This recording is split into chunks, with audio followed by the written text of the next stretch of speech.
और काह न अबला कर सके, कहने को अबला है पर क्या नहीं कर सकती वो, नाम उसे कहते हैं अबला, लेकिन वो अबला क्या नहीं कर सकती। जिस घर का चाहे विकास कर दे और जिस घर का चाहे विनाश कर दे, दोनों ही पावर अबला के हाथ में है। पुरुष उतना सक्षम नहीं है जितनी सक्षम माताएं हैं। और की जग काल न खाए, इस संसार में ऐसा कौन है जिसे काल नहीं खाता। तो काह न अबला कर सके, आज हम इस बात पे चर्चा कर रहे हैं कि स्त्री क्या नहीं कर सकती। आप याद कीजिए, मां सती अनुसुईया जी का नाम किसने नहीं सुना। तीनों देवताओं को ऋषि पत्नी ने अपना बालक बना दिया।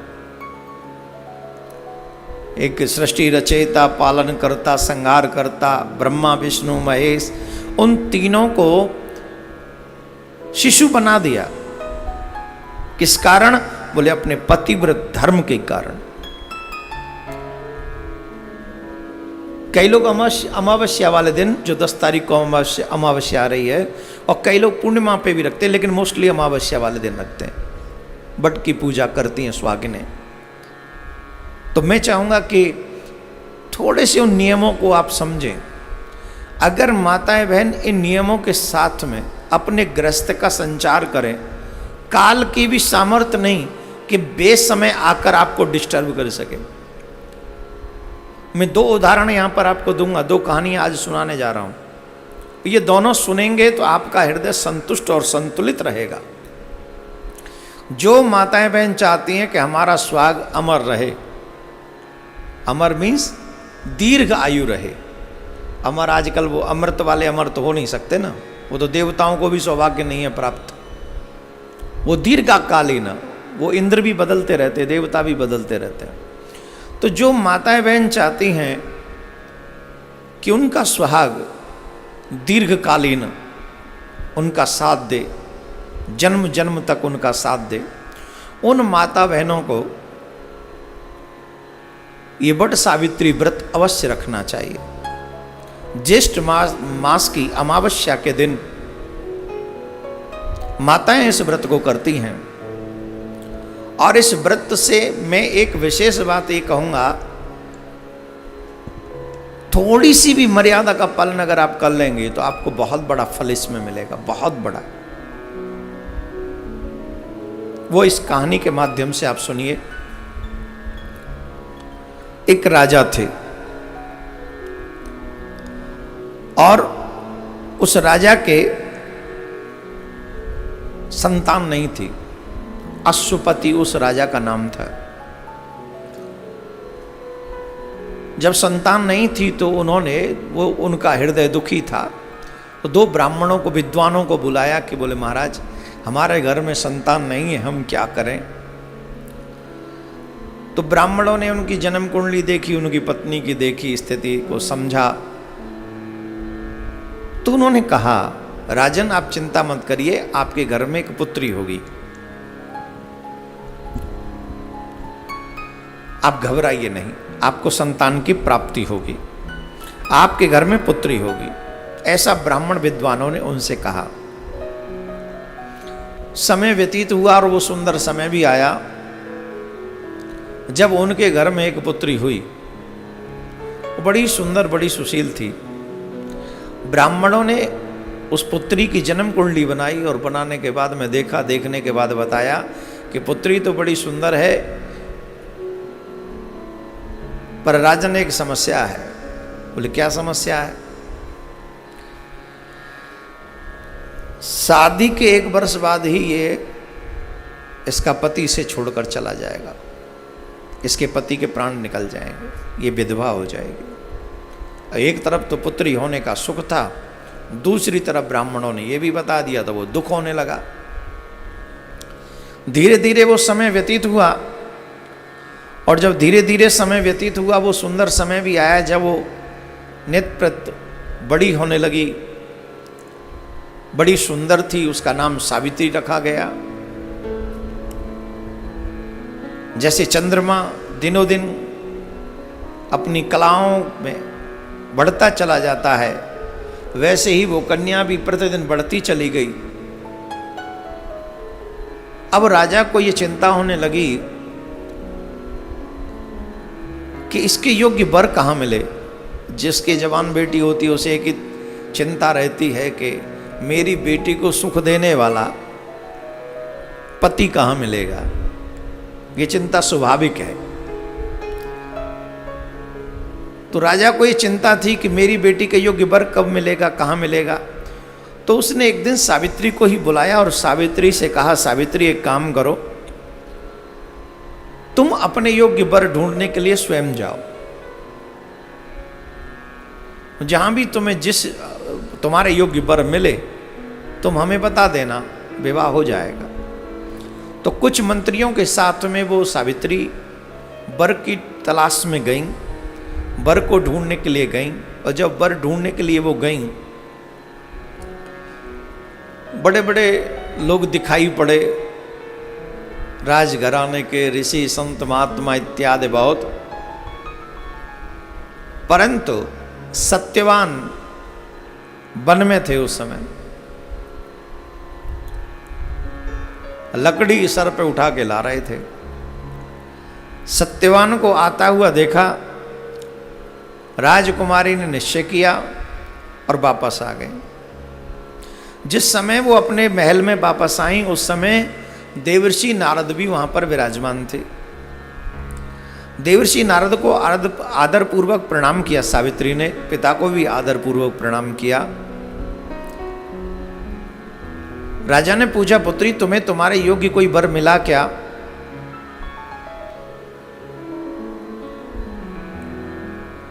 कहा मिला। कौन? बोले सत्यवान है, वो मिले।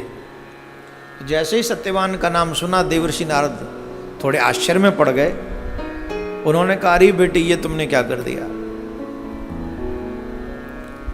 ये तो तुमने बड़ा अनर्थ कर दिया एक तरीके से। बोले क्यों, क्या हो गया, आप ऐसे परेशान क्यों हो गए देवर्षि? बोले बेटी तुम जानती नहीं हो, जिस सत्यवान का नाम तुम ले रही हो उसके पिता, वो भी राजा थे, लेकिन शत्रुओं ने उनका राज्य छीन लिया और वो वन में वानप्रस्थ का आश्रम जी रहे हैं, ग्रस्त वानप्रस्थ सा जीवन जी रहे हैं और अपने पुत्र अपनी पत्नी के साथ वन में ही रहते हैं। तो उनका राज्य तो छीन चुका है। और ये भी कोई बात नहीं है, इससे भी बड़ी बात तो यह है कि अब यहां से आगे उसका जीवन ही मात्र 1 वर्ष का बचा है। और ये स्पष्ट कर दिया था, ये स्पष्ट कर दिया था देवर्षि नारद ने कि अब यहां से आगे जो उसका जीवन है वो 1 वर्ष का है। बावजूद इसका, अब राजा ने सुना, राजा भी बात तो पहले ही सुनी थी कि विवाह के 1 वर्ष बाद ही, फिर भी राजा ने कहा कि बेटी तुम कोई और ढूंढ लो। तो सावित्री ने कहा कि मैं भारतीय कन्या हूं और भारतीय कन्याएं अपने जीवन में एक पति को ही स्वीकार करते हैं, और जिसे मेरा मन स्वीकार कर चुका है अब इसलिए तो नहीं छोड़ सकती कि उसकी आयु सिर्फ 1 वर्ष है। दृढ़ निश्चय है कि मैं उन्हीं के साथ विवाह करूंगा। पिता ने अपनी बेटी की भावना का आदर किया और अपनी बेटी का विवाह सत्यवान के साथ कराया। बड़े सुंदर तरीके से दोनों को विदा किया और दोनों राजकुमारियों के वन में रहने चली गई। पिता चाहते तो महल बनवा देते, पिता चाहते तो क्या नहीं, इकलौती बेटी के लिए क्या नहीं कर सकता, वो भी एक राजा। लेकिन बेटी ने कहा जो मेरे पति जिस स्थिति में है मैं उनके साथ वैसे रहूंगी। इसको कहते धर्मपरायण स्त्री। कान अबला कर सके, अबला क्या नहीं कर सकती, सुनिएगा इस कथा में। भारतीय संस्कृति को ऊंचाई पर ले जाने वाली ये कथा है, जहां बड़े बड़े देवता भी ऐसी देवी के आगे नतमस्तक हो जाते हैं। वो जानती थी उनका पति लकड़ी काट के लाता है, बेचता है, उससे जीवन चलता है। धीरे धीरे वो समय गया, 1 बरस निकलने में समय भी नहीं लगा। लेकिन जब वो बरस पूर्ण होने वाला था तो सावित्री ने क्या किया, 3 दिन पहले, मैं 4 दिन पहले से ही, 4 दिन पहले से ही उस सावित्री ने व्रत करना प्रारंभ किया, पूजा करना प्रारंभ किया। और पूजा प्रारंभ की, संयम रखा, नियम का पालन किया, ब्रह्मचर्य का पालन किया और अपने आराध्य को मनाने में लगी रही। उस दिन उसके पति कहने लगे कि मैं लकड़ी लेने जा रहा हूं। तो सावित्री बोली मैं भी आपके साथ चलूंगी। अरे बोले तुम क्या करोगी, तुम राजकुमारी हो, यहीं रहो। बोले नहीं, मैं आपकी दासी हूं, मैं आपके साथ चलूंगी। अरे तुम करोगी क्या? बोले मुझे चलना है आपके साथ, आज तो चलना है। पति बार बार मना कर रहे थे, सास ससुर की आज्ञा लेकर अपने पति के साथ सावित्री गई।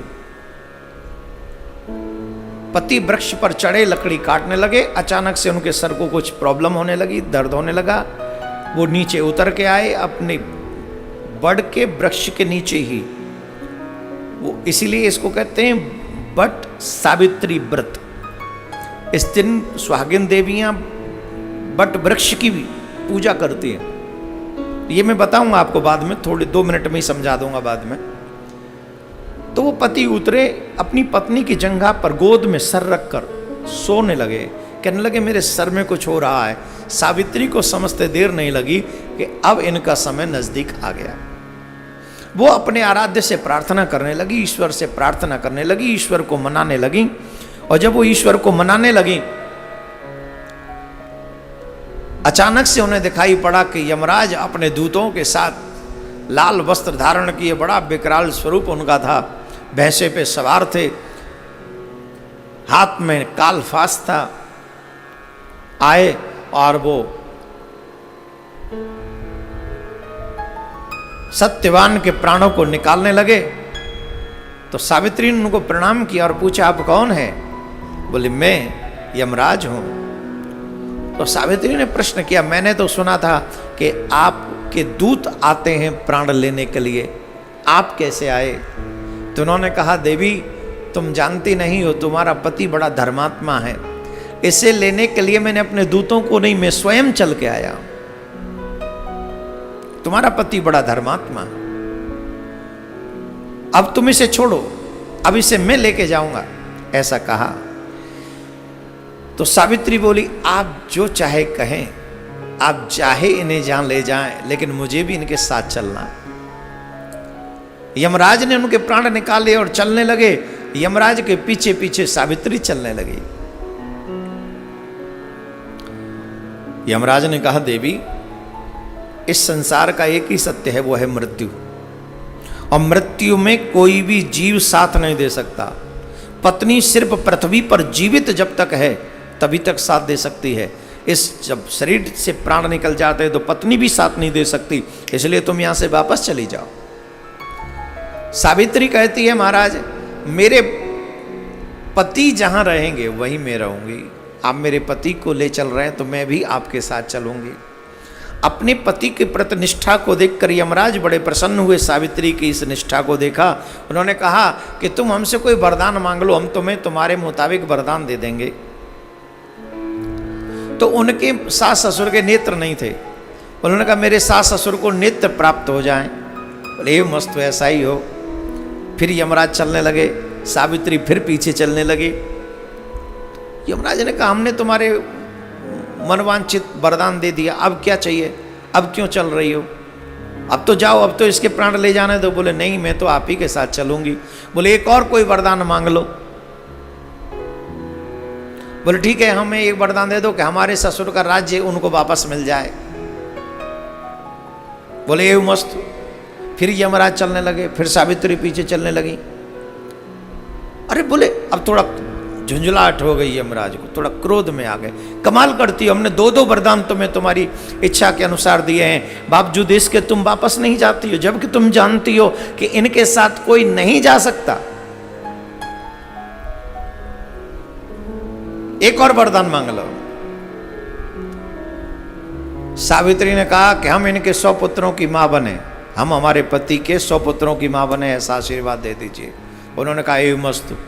क्रोध में तो जल्दी से निकल ही जाता है, जैसा होता है ना पिंड छूटे, तो यमराज भी सोच रहे थे इससे पिंड छूटे तो मैं अपना कार्य करूं, तो पिंड छुड़ाने के चक्कर में कह दिया एवं मस्तु। और जब एवं मस्तु कहा तो वो फिर प्राण लेके चलने लगे, और जब प्राण लेके जाने लगे तो सावित्री फिर पीछे पीछे चलने लगी। अब भयंकर क्रोध आ गया यमराज, बोले कमाल करती हो, 3 वरदान हमने तुमको दे दिए और तुम फिर भी हमारा पीछा नहीं छोड़ रही हो, तुम क्या यमपुरी तक हमारे साथ जाओगी? क्या हो गया, लौटो वापस जाओ। बोले महाराज मैं तो आप ही को सत्य प्रमाणित करने के लिए आपका साथ अब चल रही हूं। बोले क्यों? बोले अभी आपने वरदान मुझे दिया, मैंने आपसे वरदान मांगा कि मैं इनके 100 पुत्रों की मां बनूं, तो जब इनको आप ले जाएंगे तो मैं किसके बच्चों की मां बनूंगी? इनका जीवित होना तो आवश्यक है ना। यमराज बड़े प्रसन्न हुए, धर्मराज बड़े प्रसन्न हुए, बोले धन्य है सावित्री, तुम्हारी पतिव्रत धर्म के लिए धन्य है, मैं हार गया तुमसे, लो मैं तुम्हारे पति को पुनः जीवित करता हूं।